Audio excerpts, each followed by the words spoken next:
దేవునికి మహిమ కలుగునుగాక.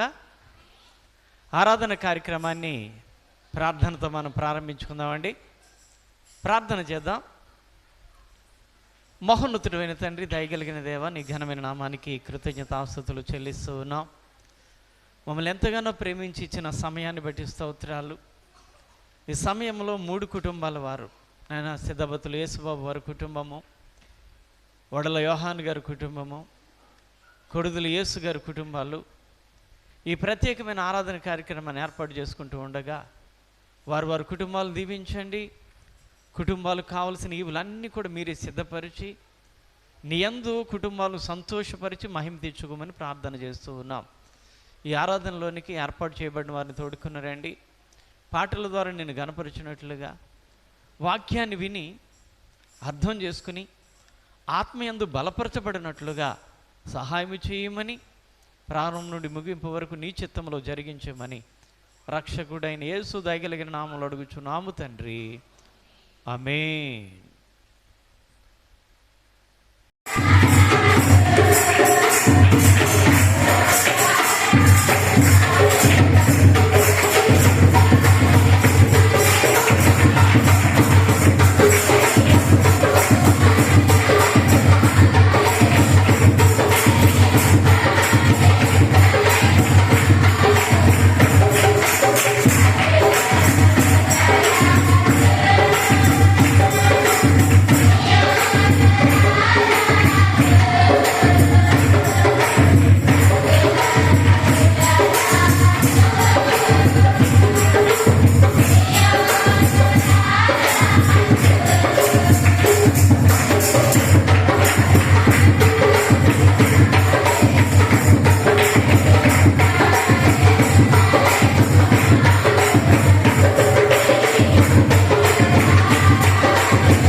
Okay.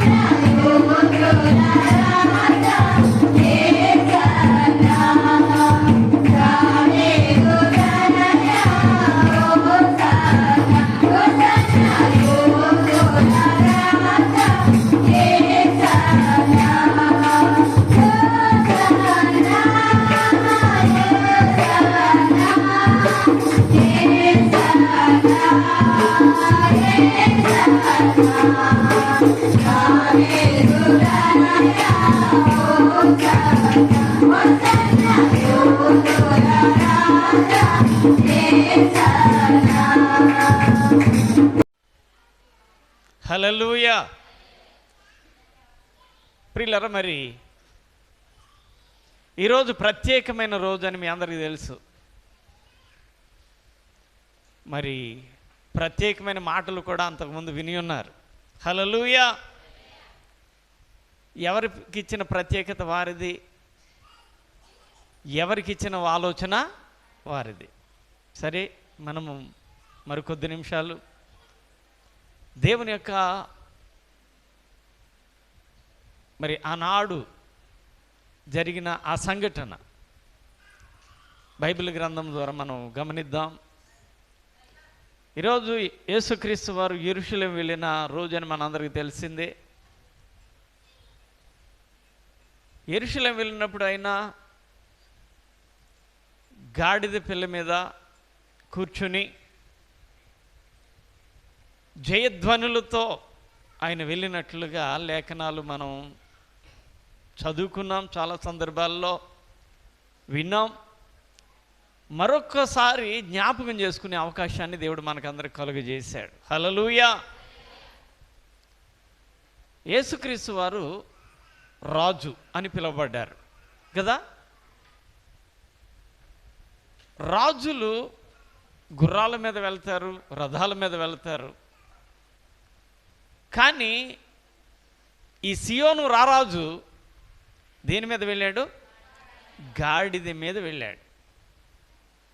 ఎందుకనంటే ప్రవక్తల చేత ముందుగా పలకబడింది వాక్యం, నీ రాజు సాత్వికుడై. చదవండి అన్నమాట. మనం 5వ వచనంలో సాత్వికుడై గాడిదను భారవాహక పశుపిల్లైన చిన్న గాడిదను ఎక్కి నీ యొద్దకు వచ్చుచున్నాడని సియోను కుమార్తె చెప్పుడి అనున్నది. ఇది జకర్యా గ్రంథం 9:9 ఉన్న వాక్యం. చాలురా, ఆనాడు జకర్యా గారు పలికారు ఈ మాట. ఆ మాట నెరవేర్పు కొరకు యేసుక్రీస్తు వారు గాడిద మీద వెళ్ళారు. గాడిద మీద వెళ్ళారు. మరి యేసుక్రీస్తు వారు ఆ గాడిద మీద కూర్చోవడాన్ని బట్టి గాడిదకు వచ్చిన ఘనత మీ అందరికీ తెలిసిందే. సాధారణంగా గాడిదను ఆయా వృత్తుల వారు బరువులు మోయడానికి ఉపయోగించుకుంటారు. దాని ఒక వాహనముగా దాన్ని ఉపయోగించుకుంటూ ఉంటారు. మరి అలాంటిది ఇప్పుడు యేసుక్రీస్తు వారిని మోయడానికి ఉపయోగపడింది ఇది. ఏమా ఈ గాడిద యేసుక్రీస్తు వారు అధిరోహించడానికి, వారిని తీసుకువెళ్ళడానికి ఒక వాహనముగా ఉపయోగపడింది. మరి ఎప్పుడైతే ఆ గాడిదను తీసుకురమ్మన్నారో, వాళ్ళు తీసుకొచ్చారో, యేసుక్రీస్తు వారు గాడిద మీద కూర్చున్నారో ప్రియులారా, మరి వారు చేసిన హంగామాను మనం చూసినప్పుడు చూడండి 7వ వచనంలో, ఆ గాడిదను దాని పిల్లను తోలుకొని వచ్చి వాటి మీద తమ బట్టలు వేయగా ఆయన బట్టల మీద కూర్చుండెను. తర్వాత జనసమూహంలో అనేకులు తమ బట్టలు దారి పొడుగున పరచిరి, కొందరు చెట్ల కొమ్మలు నరికి దారి పొడుగున పరచిరి. ఇక్కడ ఈ విషయాన్ని గమనిస్తే, ఎప్పుడైతే గాడిద మీద ఈయన కూర్చున్నారు, ఈయన కూర్చో ముందుగా గాడిద మీద బట్టలు వేశారంట, ఆ బట్టల మీద కూర్చున్నారంట. ఏమండి, దారి పొడుగున బట్టలు పరిచిరి, చెట్ల కొమ్మలను పరిచిరి అనుంది ప్రియులారా. అంటే గాడిదకు వచ్చిన ఘనతను కొద్ది నిమిషాలు మనం ఆలోచన చేయాలి. అంతకుముందు ఈ గాడిద ఒకరి దొడ్డులో కట్టబడిన గాడిద, ఒకరింటి దగ్గర అది బరువులు మోయడానికి ఉపయోగపడుతున్న గాడిద. ఇప్పుడు ఆ గాడిదను గాడిద పిల్లను విప్పుకొని రండి అన్నప్పుడు ఆ శిష్యులు వెళ్ళి విప్పుతున్నప్పుడు అడిగారు యజమానులు, అది యేసుక్రీస్తు వారికి కావలసి ఉన్నదని. అంటే వాళ్ళు ఏం మాట్లాడకుండా పంపించారు. ప్రియులారా, గాడిద విషయంలో మనం ఆలోచన చేస్తున్నప్పుడు అది యేసుకు కావలసి ఉన్నది, యేసుక్రీస్తు వారికి కావలసి ఉన్నదే గాడిద. ప్రియులారా, గాడిద, కట్టబడిన గాడిదను విడిపించారు. ఇప్పుడు విడుదల పొందిన గాడిద ఎప్పుడైతే ఆయన అధిరోహించారో దానికి కలిగిన ఘనత దారి పొడుగున బట్టలు పరిచి. అంటే ఇప్పుడు గాడిద ఎక్కడ నడుస్తుంది? బట్టల మీద, పక్కన చెట్ల కొమ్మలు వేశారు. ఏమండి, ఇప్పుడు గాడిదకు దేవుడు ఘనత తీసుకుని వచ్చారు. ఆ రీతిగా గాడిదకు ఘనత వచ్చినట్లుగా మనం చూస్తూ ఉంటాం. మన జీవితాల్లో కూడా మనము కూడా ఈ లోకములో గాడిద ఎలాగైతే బానిస బ్రతుకుతూ ఉందో, మనము కూడా అనేక రకాలుగా అపవాదికి బానిసలం అయిపోయినప్పుడు, అపవాది బానిసత్వము నుండి నిన్ను నన్ను కూడా విడిపించారు రక్షకుడైన యేసుక్రీస్తు వారు. తనకి ఉపయోగపడాలని, తన పనికి మనం పనికి రావాలనే ఉద్దేశంలో విడిపించారు. ఈ రోజున యేసుని నీవు నేను కూడా మోసినట్లయితే, గాడిదను మోసినట్లుగా, గాడిద ఎలాగైతే యేసుక్రీస్తు వారు మోసిందో అలాగ నీవు నేను కూడా మోసినట్లయితే మనకు కూడా ఘనత వచ్చే అవకాశం ఉంది అన్నట్లుగా అక్కడ ఆ లేఖనాలు మనకి తెలియపరుస్తూ ఉంటున్నాయి. రెండవదిగా మనం గమనిస్తే, యెరూషలేము ఆయన జయధ్వనులతో వెళ్ళారు. ఎలా వెళ్ళారు? జయధ్వనులు. అందరూ కూడా ఆయన ఘనపరుస్తూ ఉన్నారు. మనం రాయబడింది మాట, దావీదు కుమారునికి జయము, ప్రభు పేరట వచ్చేవాడు స్తుతింపబడును గాక, సర్వోన్నతమైన స్థలముల్లో జయము అని కేకలు వేయుచుండిరి. చూసారండి, జనసమూహము కేకలు వేస్తున్నారు. ప్రభు పేరట వచ్చేవాడు స్తుతింపబడును, సర్వోన్నతమైన స్థలముల్లో జయమని ఆయనకు కేకలు వేస్తుంటే, ఆర్భాటముతో కేకలు వేయుచున్న ఆ పరిస్థితుల్లో యెరూషలేమును దర్శించారు ఆయన. ప్రియులారా, ఏమండి, యెరూషలేము వెళ్ళారు, జయధ్వనులతో యెరూషలేం వెళ్ళారు. ఇక్కడ ఒక చిన్న విషయాన్ని మనం ఆలోచన చేద్దాం. యేసుక్రీస్తు వారు యెరూషలేము వెళ్ళనై ఉన్నారని చెప్పారు. యెరూషలేం వెళితే అక్కడ ఎలాంటి పరిస్థితులు ఏర్పడతాయో ముందుగానే శిష్యులకు చెప్పారు. ఆ పరిస్థితులు చూసినప్పుడు మనందరికీ తెలుసు, పేతురు గారు సహితము ఆటంకపరిచాడు.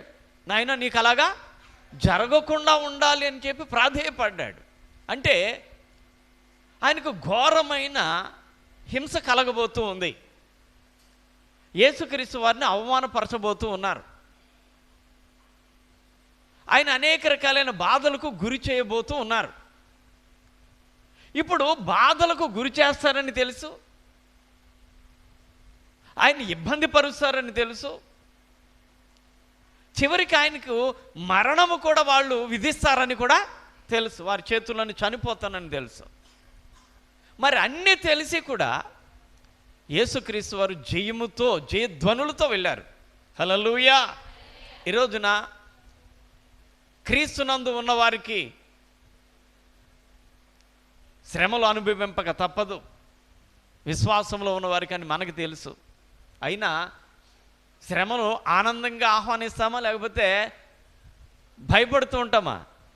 భయమే కదా. మరి యేసుక్రీస్తు వారు శ్రమ అంటే అక్కడ ఇబ్బంది కలుగుతుందంటే జయధ్వనులతో ప్రజలు కేకలు వేస్తూ ఉంటే వారి జయధ్వనుల మధ్యన వెళ్ళారు ఆయన కదండి. కానీ మనమైతే ఈరోజున సంతోషముతో శ్రమలకు వెళ్ళలేని పరిస్థితులు అయిపోతూ ఉన్నాయి. సంతోషముతో బాధలను అనుభవించలేని పరిస్థితులు అయిపోతూ ఉన్నాయి.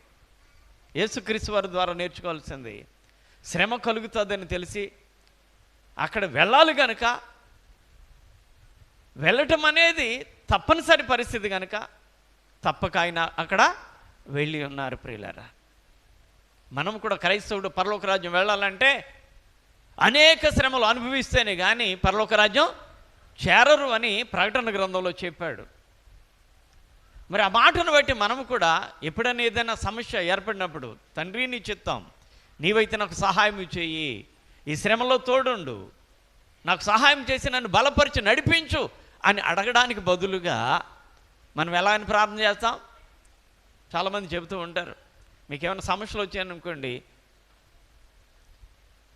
ఉపవాస కూడుకులు పెట్టుకుంటే సమస్యలు పోతాయని ఇవే చెబుతూ ఉంటారు.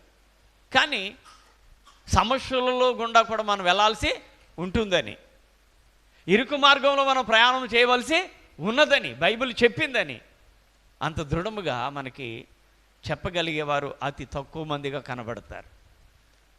కానీ మనం గమనించాలి, యెరూషలేము వెళితే ఆయన్ను హింసిస్తారని తెలుసు, కొడతారని తెలుసు, చివరికి చంపుతారని తెలుసు. ఉదాహరణకి మనం ఇక్కడ ఒక మాటను గమనిస్తే చూడండి, ఆయన యెరూషలేము వచ్చారండి జయధ్వనులతో వస్తే, ఆ పట్టణ ప్రజలు ఏమనుకుంటున్నారు, అసలు వాళ్ళు ఎలా భావిస్తున్నారు అని అంటే 10వ వచనానికి రండి. మత్తయి సువార్త 21:10లో ఆయన యెరూషలేమునకు వచ్చినప్పుడు పట్టణమంతయు ఈయన ఎవరో అని కలవరపడెను. అంటే ఇప్పుడు యేసుక్రీస్తు వారి గురించి యెరూషలేము పట్టణస్తులకు తెలుసా? ఏమా తెలియదు. సాధారణంగా యేసుక్రీస్తు వారు ఏదైనా అద్భుతం చేస్తే చుట్టుపక్కల ప్రాంతాల వారందరికీ తెలుసా? ఏమా తెలుసు కదా. చూడండి, మనం ఈ మత్తయి సువార్తలోనే మనం ఆయన చేసిన కార్యాలను బట్టి చూసినప్పుడు, ఆయన ఎక్కడైతే కార్యాన్ని చేస్తాడో ఆ చుట్టుపక్కల ప్రజలందరికీ కూడా, ఆ దేశ ప్రజలందరికీ కూడా, ఆ చుట్టుపక్కల వారికి అందరికీ కూడా తెలుసు అన్నట్లుగా బైబిల్ చెబుతుంది. ఒకసారి మనం మత్తయి సువార్త 4వ అధ్యాయంలో 24-25 చదువుకుందాం. ఆయన కీర్తి సిరియా దేశమంతటా వ్యాపించెను. నానా విధములైన రోగముల చేత వేదనల చేత పీడింపబడిన వ్యాధిగ్రస్తులందరినీ, దయ్యములు పట్టిన వారిని, చాంద్ర రోగులను, పక్షవాయువు గల వారిని వారు ఆయన యొద్దకు తీసుకుని రాగా ఆయన వారిని స్వస్థపరిచెను. గలిలయ, దెకపొలి, యెరూషలేము, యూదయను ప్రదేశముల నుండి, యొర్దానునకు అవతల నుండి బహు జన సమూహములు ఆయనను వెంబడించెను. ఇక్కడ యెరూషలేము ఉందా? ఉందమ్మా? లేదా? గలిలయ, దెకపొలి, యెరూషలేము, ఆ పట్టణస్తులందరూ కూడా ఆయన వెంబడించారని ఉందా? ఉంది.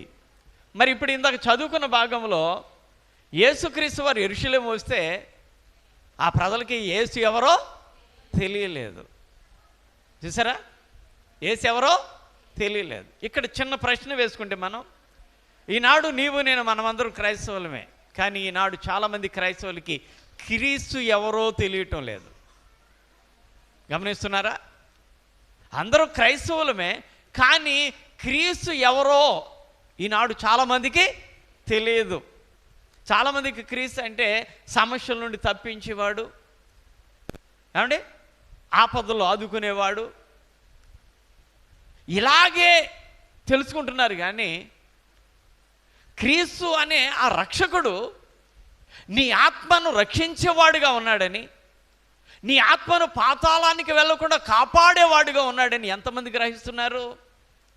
ఆత్మ గురించి ఆలోచించడంలో క్రీస్తు నిమిత్తము ఎలా ఆలోచిస్తున్నారు? ఇంకా శరీర సంబంధమైన దృక్పథాల్లోనే ఆలోచన చేస్తున్నారు. ఇక్కడ కూడా యెరూషలేము పట్టణస్తులు ఆయన కీర్తి తెలుసుకున్న తర్వాత ఆ చుట్టుపక్కల ప్రాంతాల వారు ఆయన్ను వెంబడించు వచ్చారు. అంటే యెరూషలేము నుండి కూడా కొంత ప్రజలు వచ్చారా లేదా? వచ్చారు. ఇప్పుడు ఎక్కడో ఒక చోట అద్భుతమైన కార్యం జరుగుతుంది అని అంటే వాడవాడలు వ్యాపించేద్దా మాట? లేదా ఆ ఊళ్ళోనే ఉంటుందా? వాడవాడలు వ్యాపించేది, ఎక్కడ పడితే అక్కడ వ్యాపించేది. ఇక చాలామంది ఆ మాటను విన్న తర్వాత తండోపతండాలుగా వెళ్ళడం మొదలు పెట్టేస్తారు. ఏమండి? మరి యేసుక్రీస్తు వారి యొక్క విధానాన్ని తెలుసుకున్న ప్రజలు, ఆయన స్వస్థపరుస్తున్నాడు, దెయ్యాలు వెళ్ళగొట్టుస్తున్నాడు, ఈ పరిస్థితులన్నీ తెలుసుకున్న ప్రజలు అనేకులు వెంబడించారు. అందులో యెరూషలేం ప్రజలు కూడా ఉన్నారు. కానీ ఇప్పుడు ఆయన యెరూషలేం వచ్చినప్పుడు చూడండి, ఆ పట్టణం ఎలా ఉందంటే ఈయన ఎవరో అని కలవరపడిందట అండి. అంటే ఆయన ఎలాంటి వాడో పూర్తిగా అర్థం చేసుకోలేకపోయింది. ఎవరు? యెరూషలేం. ఒకసారి మనం యెరూషలేము పట్టణము యేసుని ఎరగకపోవడానికి మనం ఒక మాటను మనం చూద్దాం. లూకా సువార్త నుండి 19వ అధ్యాయంలో 41వ వచనంలో ఆయన పట్టణమునికి సమీపించినప్పుడు దాన్ని చూసి దాని విషయమే ఏడ్చి, నీవును ఈ దినమందేనూ సమాధాన సంబంధమైన సంగతులను తెలుసుకుని ఎడల నీకెంతో మేలు, కానీ ఇప్పుడు అవి నీ కన్నులకు మరుగు చేయబడి ఉన్నవి. ప్రభు నిన్ను దర్శించిన కాలం నీవు ఎరుగుకుంటేవి కనుక నీ శత్రువులు, చాలండి, ఇక్కడ అది తెలుసుకోలేకపోయింది. ప్రభు నిన్ను దర్శించిన కాలం నీవు ఎరగలేదు అంటున్నాడు. ఎరగకపోవడానికి కారణం ఏంటంటే అంతరంగ గుడ్డితనం. ఈ యుగ సంబంధమైన దేవత వారి మనోనేత్రాలకు గుడ్డితనం కలుగు చేసినని చెప్పినట్లుగా వారు గుడ్డితనంతో నింపబడిపోయారు. ప్రియులరా, యెరూషలేం గురించి మనం ఆలోచన చేస్తే దేవుని మహాపట్టణం, అది దేవుడు కోరుకున్న పట్టణం, దేవునికి ఇష్టమైన పట్టణం. ఏది? యెరూషలేం. అలాంటి దేవునికి ఇష్టమైన పట్టణమైన ఆ పట్టణంలో ఉన్న ప్రజలు యేసు ఎవరో ఎరుగకు ఉన్నారండి. ఆయన ఎవరో తెలియని పరిస్థితిలోకి వెళ్ళిపోయారు. అంత అజ్ఞానమైన స్థితిలోకి వెళ్ళిపోయారు. అందుకనే యేసుక్రీస్తు వారు ఆ పట్టణానికి సమీపించినప్పుడట దాని విషయమై ఏడ్చారంట. ఇప్పుడు మనం ఉన్నాం, మన బంధువుల ఇంటికి ఎప్పుడన్నా వెళ్ళామనుకోండి, లేక వెళ్ళాం, మీరెవరు అన్నారనుకోండి, గుండాగిపోయినంత పని అయిపోద్ది.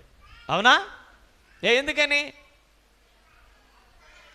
ఇదేంటిది, బంధువులని నేను వస్తే మీరెవరు అంటారేంటి? అంటే ఎవరు అన్నారంటే మర్చిపోయారనే కదా? ఏమా, వాళ్ళు మర్చిపోయారు. ఇదేంటి, బంధువులని నేను వస్తే వాళ్ళు మర్చిపోయి మాట్లాడుతున్నారు, అసలు ఇలాంటి వాళ్ళ ఇంటికి ఎందుకు వచ్చానా అని అనిపిస్తుంది రాదా? యేసుక్రీస్తుకి ఇష్టమైన పట్టణమే యేసు ఎవరో తెలియనట్టుగా ఉంది. దాన్ని చూసి బాధపడ్డారండి. దాని విషయమే యేసు ఏడ్చి, ప్రభు దర్శించిన కాలము నీవు ఎరుగకుంటివి. అయ్యో యెరూషలేమా, నీ దగ్గరికి నేను వచ్చేసరికి నేనెవరో తెలియనట్టుగా ఉన్నావు. ఎంత గుడ్డితనం వచ్చింది నీకు, నువ్వు ఎలా చెడిపోయావో అని చెప్పి దాని విషయంలో యేసుక్రీస్తు వారు బాధపడ్డారటండి, ఏడ్చారటండి. ప్రియులరా, ఈ రోజున మనం గమనించాల్సింది, యేసుక్రీస్తు వారు నిన్ను నన్ను రక్షించడానికని వచ్చారని వార్త మనం వింటున్నా, నీకు నాకు ఎల్లప్పుడూ తోడుగా ఉంటారని మాట ఇచ్చినారని మనం గమనించినా, ఆయన ద్వారానే నా ఆత్మకు విమోచనం ఉన్నదని చెప్పి తెలుసుకున్న చాలామంది ఈనాడు కూడా వారి వారి క్రియలలో యేసు అంటే ఎవరో తెలియనట్టుగానే. మనం తీతు పత్రికలో చెబుతాడుగా ఒక మాట, ఒకసారి చూద్దాం. చూడండి, తీతుకు రాసిన పత్రిక 1వ అధ్యాయంలో 16వ వచనానికి వెళితే, దేవుని ఎరుగుదుమని చెప్పుకొందురు కానీ అసహ్యులను అవిధేయులు ప్రతి సత్కార్యం విషయమై భ్రష్టులనయుండి తమ క్రియల వలన ఆయన్ను ఎరగమన్నట్టున్నారు. చూసారండి, ఇక్కడ చదువుకున్న మాటల్లో వాళ్ళు దేవుని ఎరుగుదమని చెప్పుకుంటున్నారట, కానీ క్రియల ద్వారా వారు ఎరగము అన్నట్టున్నారట అండి. క్రియలేమో దేవుడు అంటే ఎవరో మాకు తెలియదు అంటున్నాయి, కానీ మాటలేమో దేవుడు మాకు తెలుసు అన్నట్టుగా ఉన్నాయి. రోజున యేసుక్రీస్తు వారు యెరూషలేము యాత్రను జ్ఞాపకం చేసుకుంటున్న మనం ప్రియులారా, యేసుని ఎరగనట్టుగా ఉన్నామా, యేసు అంటే ఎవరో తెలుసుకున్నట్టుగా ఉన్నామా? ఆనాడు యెరూషలేము ఆయన ఎరుగలేదు, ఆయన గుర్తించలేదు. ఆయన లోకాన్ని రక్షించడానికి వచ్చిన ప్రభువు అని అది తెలుసుకోలేదు కనుక ఆయన దాన్ని చూసి బాధపడి దాని దుస్థితిని గురించి ప్రకటన చేశాడండి. లూకాసు వార్తలో చూడమ్మా మాటలు. లూకాసు వార్త 19వ అధ్యాయము 43వ వచనంలో, ప్రభువు నిన్ను దర్శించిన కాలము నీవు ఎరుగుకుంటేవి కనుక నీ శత్రువులు నీ చుట్టూ గట్టు కట్టి ముట్టడి వేసి అన్ని ప్రక్కలు నిన్ను అరికట్టి నీలోనున్న నీ పిల్లలతో కూడా నిన్ను నేల కలిపి నీలో రాతి మీద రాతి నిలిచి ఉండని దినములు వచ్చునని చెప్పాను. చూసారండి, ఎప్పుడైతే ఆ పట్టణ ప్రజలు ఎరగనట్టుగా ఉన్నారో, యేసు అంటే ఎవరో తెలియనట్టుగా ఉన్నారో, యేసుక్రీస్తు వారు అంటున్నారు ఒక మాట, ఏంటో తెలుసా? నువ్వు దర్శించిన కాలం నీవు ఎరుగలేదు కనుక జరగబోయేదేంటో తెలుసా? నీ శత్రువులు గట్టు కడతారు, ముట్టడి వేస్తారు, అన్ని ప్రక్కల అరికడతారు, నీలోనున్న నీ పిల్లలతో కూడా నిన్ను నేల కలిపేస్తారు, చివరికి నిన్ను నేలమట్టం చేసేస్తారు. ఏదో కొండ మీద ఉన్న పట్టణం అనుకుంటున్నావేమో, శృంగారముగా ఉన్న పట్టణం అనుకుంటున్నావేమో, కానీ నీవు నేల కలిసిపోతావు. యెరూషలేమా, ఒకరోజు నీకు పట్టే గతి ఇలాంటిది. ఇక్కడ మనం గమనించేది ఏంటో తెలుసా? యెరూషలేము ఎరుగని కారణం చేత దాని దుస్థితి గురించి చెప్పారు. ఈరోజున యేసుని ఎరుగకపోతే మన దుస్థితి కూడా అంత భయంకరముగా ఉంటుంది అన్నట్టుగా యేసు చెబుతున్నారని గమనించుకొని, యేసుని ఎరగనట్టు కాకుండా యేసుని ఎరిగిన వారముగా ఉండడానికి మనం సిద్ధపడాలని ఈ విషయంలో మీకు తెలియపరుస్తూ ఎంతటితో ఈ మాటలు ముగిస్తూ ఉన్నాను. దేవుడి కొద్ది మాటలు మనందరి వినికిడిలో భద్రము చేయునుగాక. ఆమేన్.